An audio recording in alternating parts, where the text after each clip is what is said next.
Welcome to the Navigating Dental Insurance Podcast, where we don't take from insurance companies. Here are your hosts, Mr. Jordan Comstock and Mr. Ben Tuine.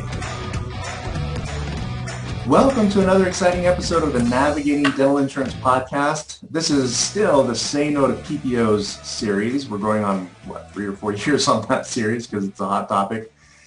Thank you for joining us today. My name is Ben Tuine. Today I'm going to be the solo host. Jordan Comstock has been excused due to other business matters.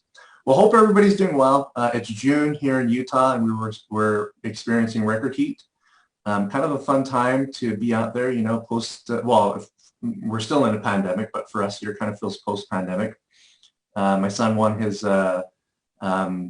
semi-playoff game yesterday, and they're in the championship game on Thursday with baseball, so we're excited about that. It was 105 degrees, and I got beamed in the chin during practice with one of the baseballs that was going 40 miles per hour. And during the game, I don't know if this was karma or not, but the kid that beamed me got beamed in the head. But we had 4 kids hit in the head, and it's not intentional. You know, this is third grade, fourth grade baseball, and so naturally the kids are just developing those skills. But that's what's going on this side of the world. You know, we'd be very interested to hear what's going on your side of the world for any of you that do want to chat with us on Facebook or email. So if you need somebody to talk to, if you're stressed, whatever it may be, we're here. Today, we have a wonderful guest. Theresa Sheppard I've known her for a couple of months now. Jordan's known her longer. But, you know, Theresa she emailed me the topics that she is interested in. And I thought, wow, this is such a fascinating area of dentistry that we don't talk about a whole lot, you know, in risk management. Oral systemic link, yes, you know, there's a lot of talk about that. But the risk management component that I really want to dive in today is something that's going to be fun for us to kind of delve into. But before that, folks, I want to introduce you to Theresa Sheppard. Theresa, welcome to the show today. Hey, thanks, Ben. Thanks for having me. Yeah, so I've been looking forward to this. And, you know, there's so many questions that I have surrounding risk management and, you know, that topic and area that you're an expert in. But if you don't mind, I would love to go through your background just to kind of let our listeners know who you are, how you got started in dentistry, and what you're doing today, and so forth. You mind just sharing a few things with us? Sure. I've been in dentistry now, and I hate to say this because my age is hanging out. I have been in dentistry about coming on 40 years. Wow, you sound so much younger. Thank you. Good answer. I went right out of high school into dental assisting school. I had no idea what I wanted to do. I just wanted the quickest school I could find because I was not a fan of school and my parents were pushing me to go to college. So that's what I picked. And I just fell in love from day one, and I've been in it ever since. Awesome. And so, yay, Mom. Yeah. So what I do is I started off as a registered dental assistant. I chair-sided for about 10 years and then moved into administration. Managed dental practice, one particular, for about 23 years, and then a couple here and there. I wrote some curriculum and taught a dental assisting school. I'm a California radiation safety course and CE provider. Let's see, what else do I do? Oh, I have a Tele-Dentistry company where we see patients in their environment. We're able to go into homes and nursing homes and assisted livings and things like that, and utilize Tele-Dentistry to be able to treat patients without access to care. Yeah. I'm a founding member of the local Holistic Chamber of Commerce, but one of the biggest things I'm just the most humbled and honored for is I was recently invited to be on the advisory board of Stanford VA Brain Health Citizen Scientist Advisory Board. Wow. So I'm so honored to do that. Veterans awesome. Are near and dear to my heart. Yeah. Well, you sound like you have. So I'm a little busy. Yeah, you're busy. Lots of experience, lots of great accomplishments, and I imagine that you probably know everybody. Every known person in the industry you probably have affiliated with at one point or another, which is awesome. Yeah. belonged to a couple different organizations for speakers and consultants, and so many, many wonderful friends throughout the years. Excellent, excellent. Well, that, your experience alone is intriguing. You've done so many things in dentistry, and when you speak about this topic of risk management, you probably know best, in terms of how that works, because you've been through so many practices and your training curriculums and so forth, that I was kind of wondering, how did you generate an interest in this whole area of risk management? It wasn't something I woke up one morning and said, oh, I'm going to learn this. But when I chair-sided for all those years, I worked for a doctor that was extremely, I think, looking back on it, very much ahead of his time. He was very proactive in training his team. He was very much on top of education. I mean, we just didn't learn the what, we learned the why. Right. And so I really enjoyed and learned so much from him. And then when I transitioned into this other dental practice, I actually just took over billing insurance for a gal that was going on maternity leave. And when I say billing, I mean typing claim forms one by one on a typewriter. Oh, wow. I haven't heard typewriter in a long time. Yeah, like I said, my age is hanging out. So I typed each and every claim form. But I noticed that things just weren't done the same way. And I didn't realize that offices weren't all the same at that point. And so, previously we were booked out, 3-4 months in advance, very comprehensive perio program and things like that. And this doctor was not, and like 3-4 days in advance. And I just had questions. So I went and I asked him, I said, I really think that, you might be kind of like losing some money and, can we, would it be okay? He belonged to all kinds of different capitation programs and PPOs and things like that. I said, would it be all right if I took all these manuals home over the weekend and looked through them and just kind of figured out what we can do and what we can't do? I mean, my theory is you can play any game as long as you know the rules. Yeah. So I wanted to know the rules to make sure that he wasn't losing money, which he was. So I did that. And in reading through here, it's like, oh, you can do this, you can do that. This is the things that we get out of it. It's just an evolution over the years. Right. And I ended up being office manager. We went from 2 operatories to 5 with 2 full-time hygienists. And obviously it was an evolution of years. Got rid of the capitations, and I'm not a dentist. I can't diagnose. Only the dentist can diagnose and treatment plan.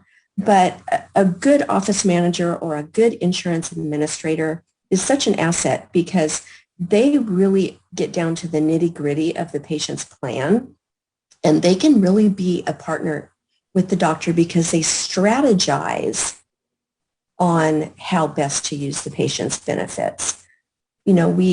We get caught up in this, oh, they've only got $1,500 max, which also hasn't changed in 100 years. Mm-hmm. But they've got this, $1,500 max or this $2,000 max.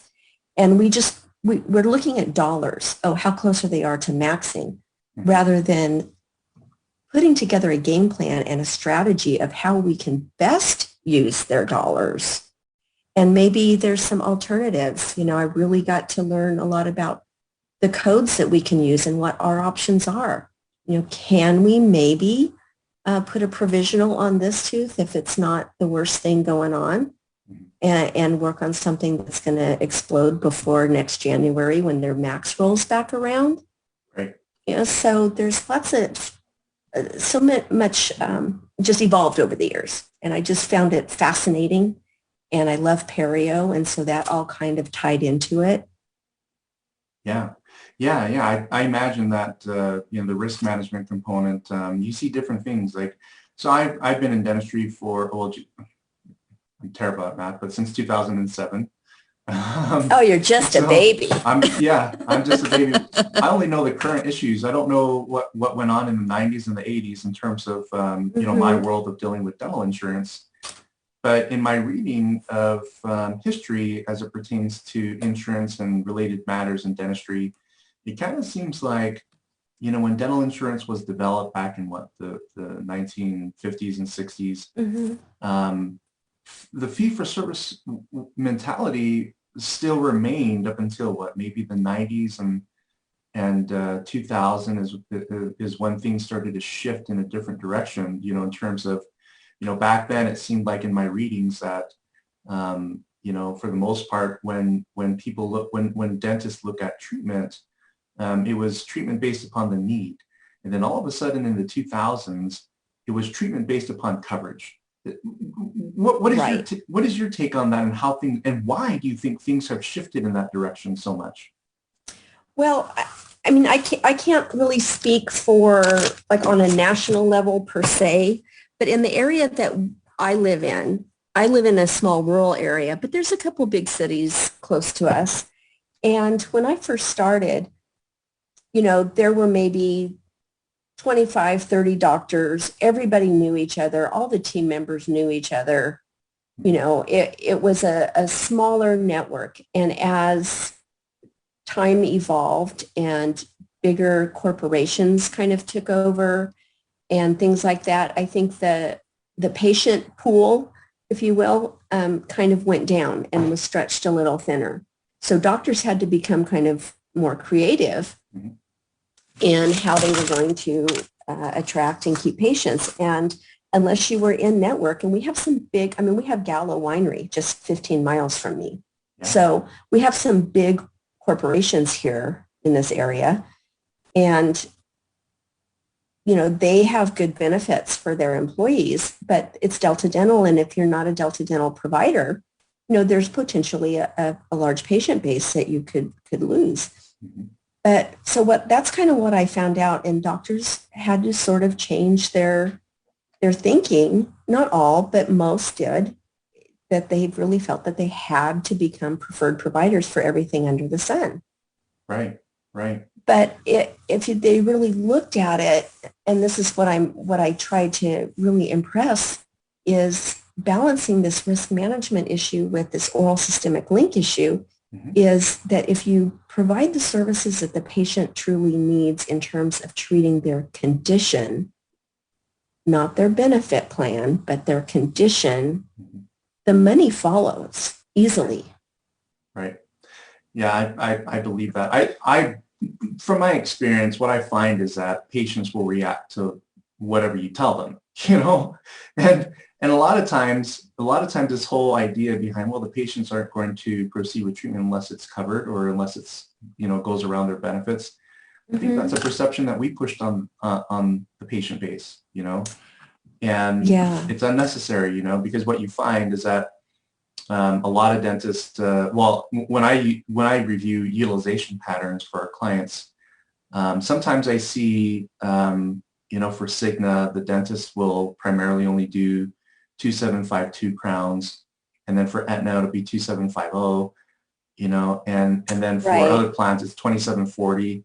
And then I ask, why is there such a difference? I mean, is there a crown of choice that you use in general, or is it per insurance plan? They say, well, it's per insurance plan, simply because, you know, if it gets downgraded, then, you know, we usually do whatever the downgrade code is.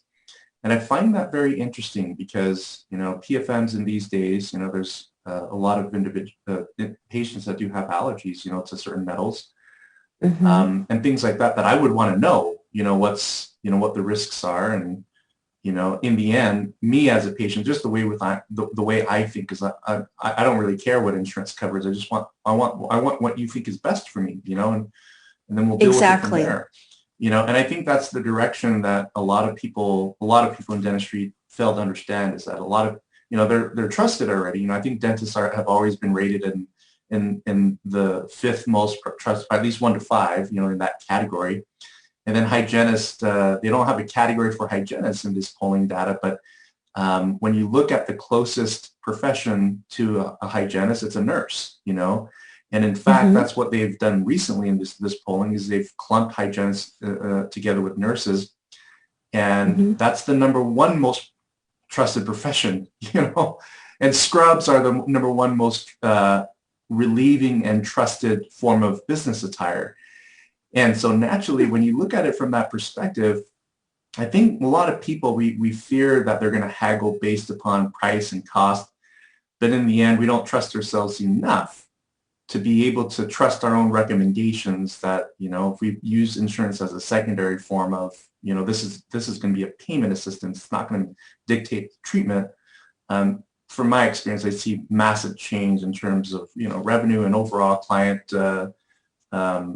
customer service aspect of the dental practice, because the focus is in insurance, but exactly. Yeah, I want to kind of dive into your correlation between risk management and oral systemic link.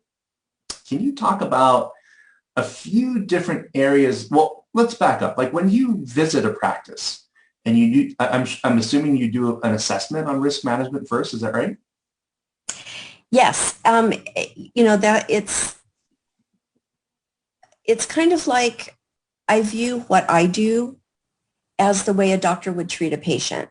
So, you can't diagnose without diagnostics, and you can't do diagnostics until you do triage. So I have a standalone program that I use, and it's called Snapshots Prevent Mugshots. Ooh, I like that. Yeah, so it goes along with my CE program, which is called How Many Felonies Did You Commit Today? But the Snapshots Prevent Mugshots is basically, it's my triage and diagnostics. So what happens with that is it's a virtual program, and I go into the practice software, and I do this outside of practice hours.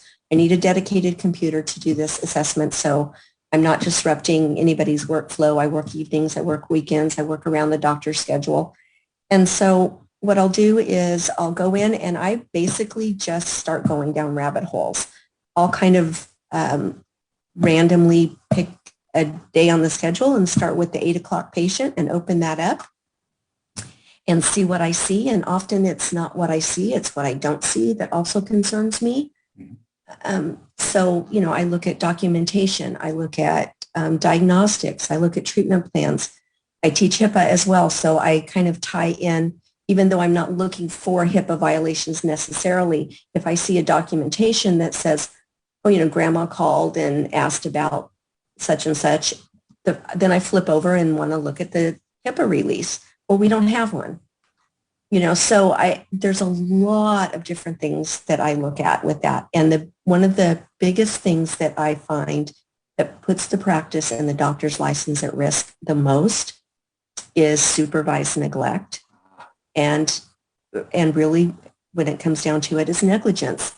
And these doctors are not being neglectful or negligent, on purpose. That's not their intent. Mm-hmm. That and insurance fraud. And insurance fraud is a felony, and they're committing it every day, all day. They just don't know it because, like I said, it's not intentional.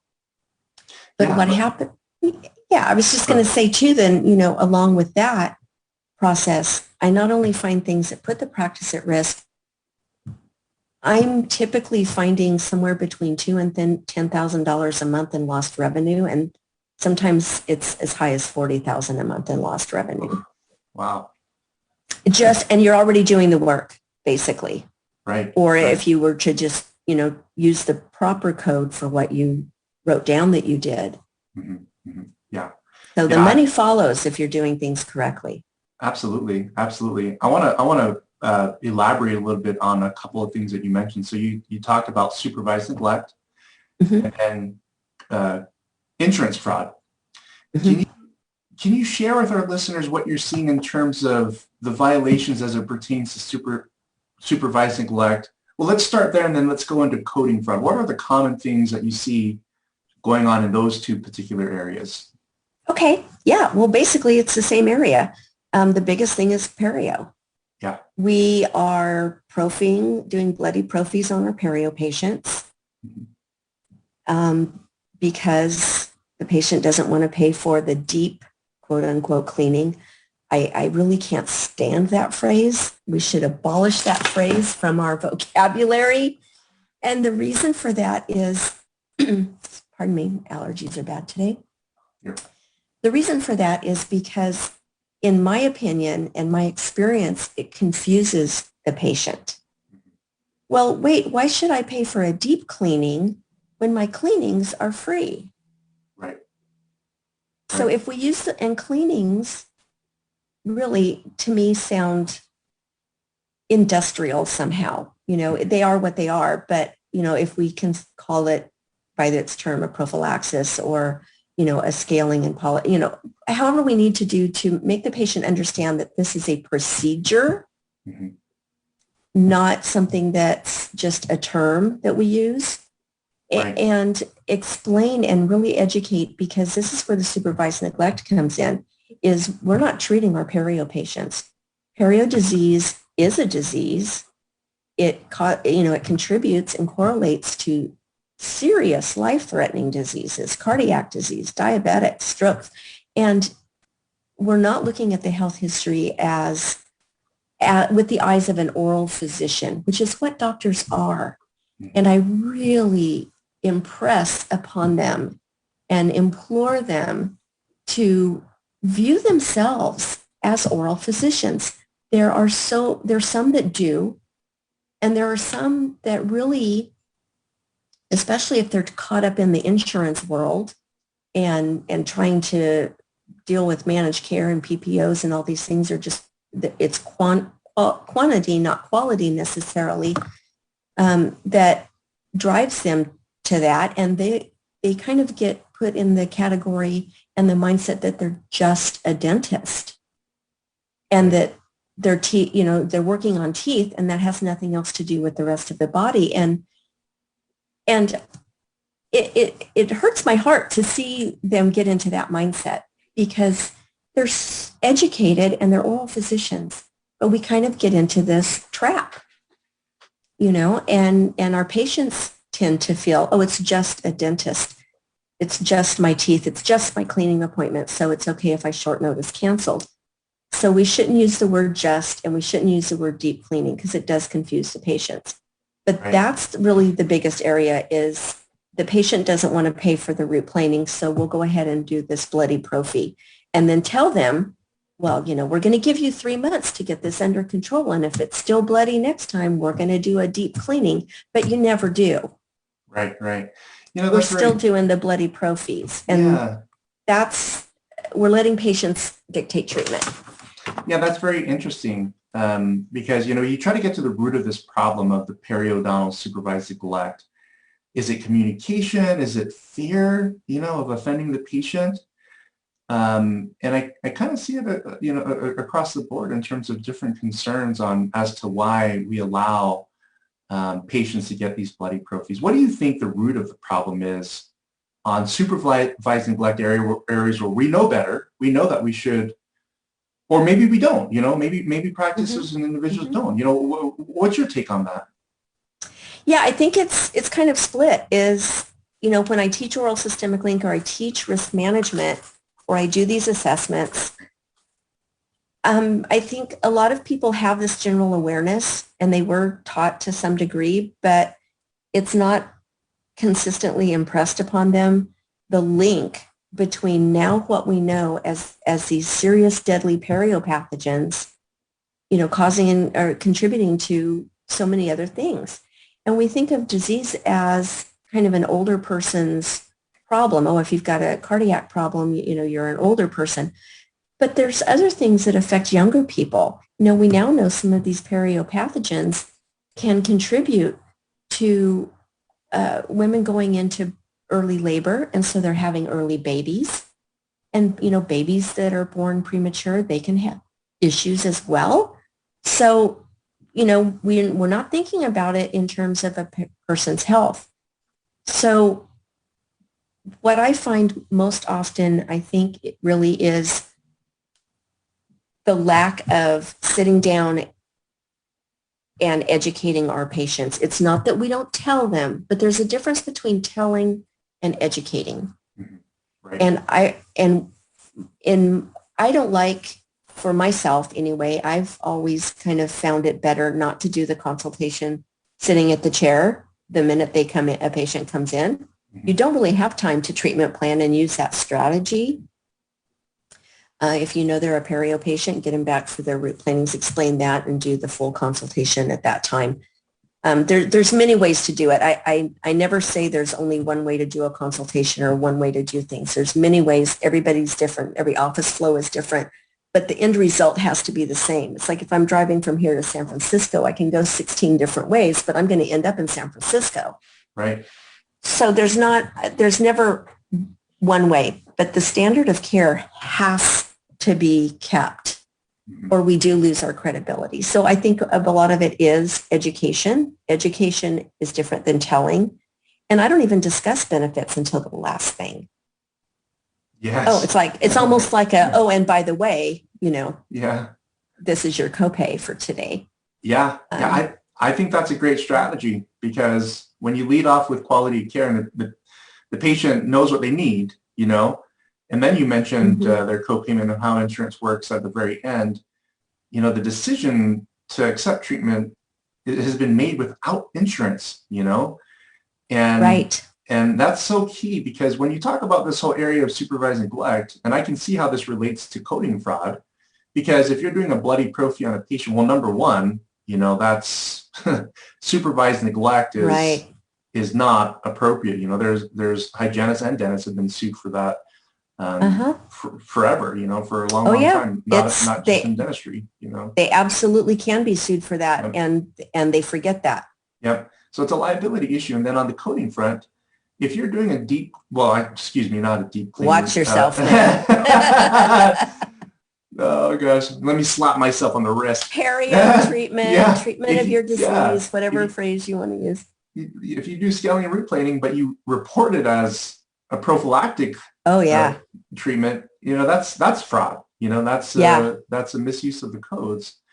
But absolutely. There's so many cases. I mean, every day I hear of a new case where a doctor is being sued by the patient and the malpractice company is settling because of supervised neglect issues, and then when you're audited, or, if there is a report to the insurance company, and then they initiate an audit, who knows how far they'll go back in finding different areas, where you've misappropriately used the codes, Right. Yeah. I mean, if it's blatant like that, then, you're going to be writing checks for, tens of thousands, if not hundreds of thousands of dollars. Yeah. And doctors can't do that. I mean, I don't know anybody that can just write a check for $100,000 or more and be okay with that. One of the other areas I see a lot of supervised neglect in, and negligence really, is oral cancer screenings. We have so many great tools, Visalite, Velscope, Oral ID, all kinds of different things that allow us to see changes early and on a cellular level and refer early. Oral cancer is such a devastating disease. If you even survive it, it's so disfiguring, and just what a patient really has to go through in order to treat oral cancer is, there's just no word. Devastating doesn't even begin to describe it. There's just no word strong enough. And I still know doctors that are just opening, looking under the tongue and doing a little visual. Oral cancer has a 5-year mortality rate can be as high as 50%. By the time you visually can see that lump, bump, mass, lesion, whatnot, it's often too late.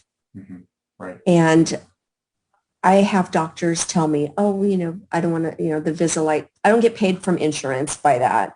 Well, if you're billing medical, you do, but that's a whole other podcast. So, in general, but I don't want to, I don't get paid for that, so I'm not going to do that. Patient doesn't want to pay for that, so I'm not going to do that. We always do an oral cancer screening. Okay, what device are you using? What do you mean, what device am I using? Well, you're not doing a full oral cancer screening, to really, really screen and refer early. Right. So another thing I see, I have had doctors tell me, well, I don't want to be responsible for telling someone they have cancer and be wrong. I said, great, because you're not licensed to do that. So you shouldn't be doing that. Right. What you're licensed to do is to screen and refer. Do you not screen and refer to the periodontist? Do you not screen and refer to the endodontist? You know, we're screening, we're seeing something that is out of our scope, but we're concerned about it. We're referring to the oral surgeon. Let the oral surgeon take it from there and make that determination, or their primary care physician. Pick up the phone and talk to their primary care physician and tell them what you're concerned about. Yeah. And get them in, follow up on that. You know, the same way with I don't want to scare them. Well, we should scare our patients if it comes to oral cancer. You know, I want to be scared when sugarcoating that for me. Right. Right. You know, same way with prophies. I don't want to tell somebody they're bleeding, that bleeding might scare them. Well, they should be scared. It's not normal to bleed. If your elbow was spontaneously bleeding, you'd want to know that was a problem. You'd want to know why and fix that. Yeah, I think it's a service to people. You know, it is. You may think they don't want to know, but in the end, people do want to know. You know, they want to know what risks they have. I think the majority of the people want to know if there's a risk of cancer. Of course, getting it done, addressing it early is so key and critical. I mean, I've lost a few family members and to cancers, and even my mother. It was caught late. You know, she had breast cancer. Right. And, you know, this is back in the day and age where they didn't really have the protocols that they have today, and the screening and all the advanced measures for breast cancer today as they did, you know, 20 years ago. Right. But my mom, by the time they detected it, she was terminal, you know. Yeah. Put on hospice. That's so sad. Yeah. And all that is so preventable. So I think, you know, as we advance in medicine, this is the beauty about medicine, is that as time goes on and advances, we see major improvements in these areas. But what can we do today, you know, in terms of, you know, providing an area of service that, yes, there is compensation for the oral cancer screenings, and there's ways to address the insurance component and the payment component on the patient side, as you know. You know, a lot, but I think in the end, you know, leading with the quality of care and building a practice without, you know, the insurance or the financial concerns in mind. When dentists and any business owner do those things, and they create those principles behind how they're going to deliver that quality of care, the money follows. You know, it always seems absolutely. You always seem to find ways to make it work, and then make it work in a way where it works wonderfully from a financial perspective for the practice, you know. But, you know, so with the few minutes that we have left, so I can see now how this risk management, and if we just look at the supervised neglect, I know there's radiation, there's coding and all that, and how that relates to oral systemic link. You know, on the perio treatment alone, you can go to so many different areas on oral systemic link. Yeah, I mean, I could talk for days on nothing but the bidirectional link between perio disease and diabetes. So, you know, it's a huge topic, and I have people tell me, oh, I need to be taught about insurance. Can we do a Zoom or something? And I said, yeah, but let's start with a PowerPoint. First is usually where I start. On risk management, called how many felonies did you commit today? Because again, that's like my triage and my diagnostics to know what areas you need a deeper dive on. Yeah. And, you know, they're like, oh, I just want to learn about insurance. That's like telling me, okay, you've got 45 minutes to teach me quantum physics. You know, start somewhere. I need to learn about that. But this is the time I'm going to give you. It's kind of what patients do to us and what we do to patients. You know, and I always say to our doctors, are you working on a patient? Because I get my car worked on. As a patient, I want to be treated for a condition that I have. Right. I don't want to be worked on. That's too industrial, too mechanical. Yeah. So even though we're doing these same procedures, words matter, education matters. I promise you your treatment plans will get better. Your case acceptance will increase. And the money will follow if we just tweak a few different little things that we're doing. Yeah. And I think that these are totally reasonable things to if you feel like this is an area that needs to improve. I really think that the risk management component is something that's not only manageable and something that can be improved quickly, but these are really fun areas of the practice, you know, to work on.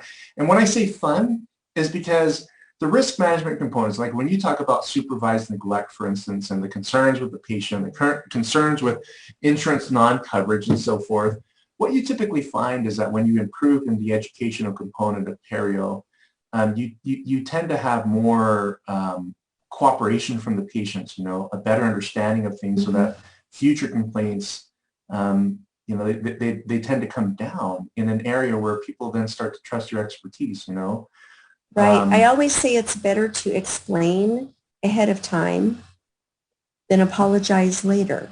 Yeah. And that's what I often see, or this is why patients are upset, because somebody didn't accurately, evaluate their benefits, so they weren't given the right copay, and then they have to come back and there's a big bill. Right. Patients will be tolerant with treatment, but they won't be tolerant with their money. Right. So that's where you're going to get the bad reviews and things like that. And if everybody would just take a breath, do the route prep correctly, and plan your day so it doesn't run you over like a freight train. But it really is, it starts with something as simple as the route prep. But there's a lot to route prep. The morning huddle isn't standing around reading the schedule to each other. Right. There's a lot to route prep. And so everything is connected, every single thing. You cannot isolate one thing from the other. Everything is connected. And, having written policies and procedures and protocols and having a good plan in place is not the overwhelming task that most practices say it is. Often I'm told, well, I don't have time to do that. I don't have time. I'm short-staffed. I don't have time. I don't have time. But then I ask the doctors, all right, how much time would you allow your office to be closed to go to court? Right. What's an acceptable amount of money for you to lose, doctor? Mm-hmm. Yeah.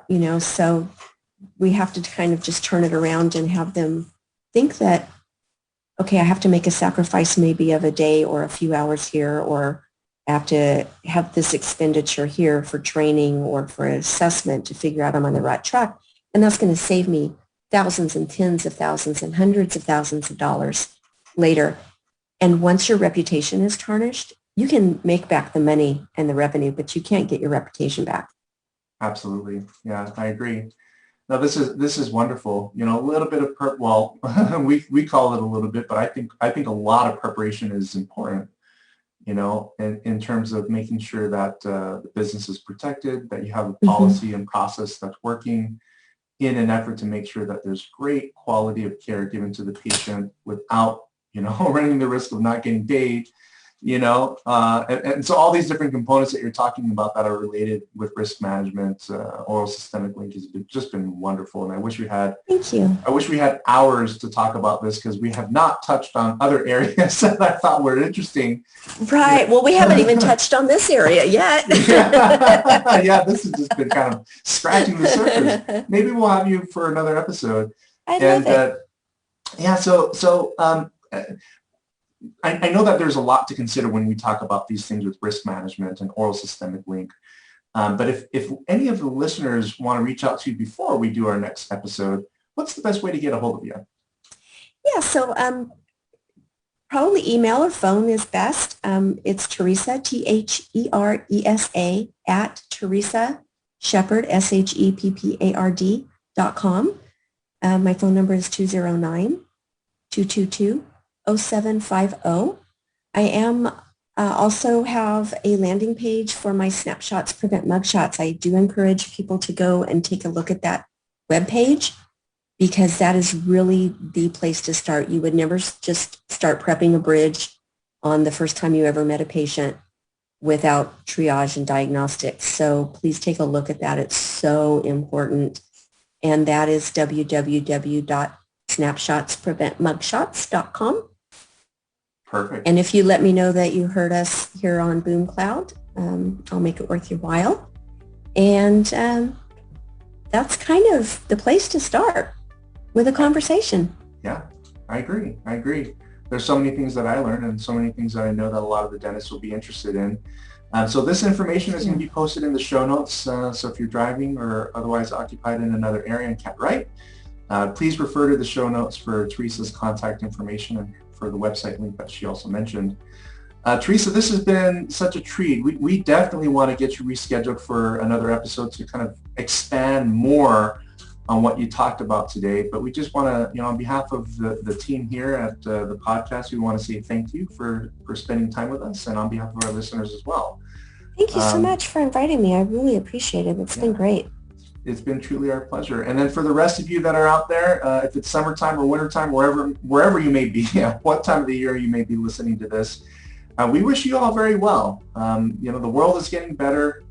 There are improvements all across, from a business perspective, from a lifestyle perspective, and we hope you're all experiencing that as well. And again, we know that pandemics can be a stressful time for people. So if anybody needs to chat, Jordan and I would, make time to chat. It doesn't have to be about business. And oftentimes we do get calls where people just need to chat. They don't have anybody to chat with.